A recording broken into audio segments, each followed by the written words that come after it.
Last tenet of the teaching, which is the fifth tenet, is for the sake of the whole, and it's very interesting to see in the evolution of evolutionary enlightenment. When I started teaching, the idea was it was about the enlightenment of the individual, which slowly developed into the enlightenment of the whole. And now, when I'm teaching, it really begins with the fifth tenet. And so this is basically my message from the very beginning. Whenever I teach, is that it's not for you, it's for the sake of the evolution of consciousness itself. It's for the sake of the evolution of the process. So that's really what the fifth tenet is all about. And you can really see it's become really almost the entire theme of the teaching itself, is that it says the evolution of the process depends upon the evolution of the individual. So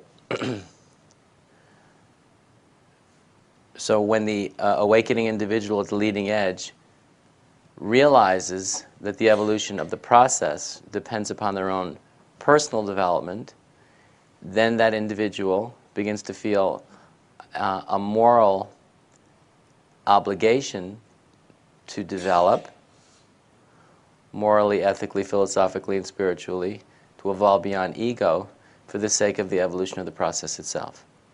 It's the most dignified and meaningful way to approach the whole notion of personal development, and especially the whole notion of evolution beyond ego or transcending ego.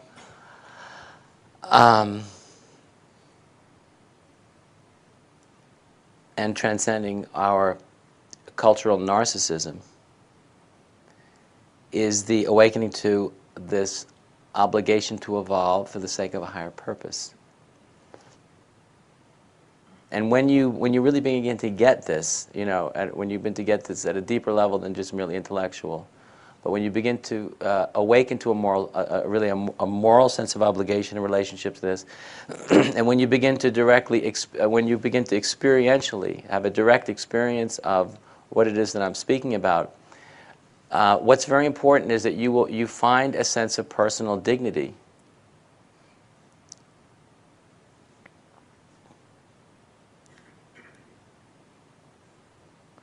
Which is a very direct way to transcend narcissism.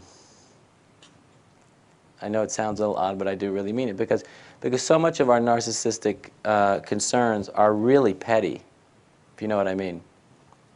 Does everybody get the idea? So many of our narcissistic concerns are petty, which means very small, ultimately irrelevant. So the point is that when you find a non-relative or absolute or ultimate sense of purpose, that gives your own life and reason for existing and reason for being an absolute motive, that you actually are, morally, ethically, philosophically, spiritually, and experientially aligned with, it can transform your life in the most profound way possible.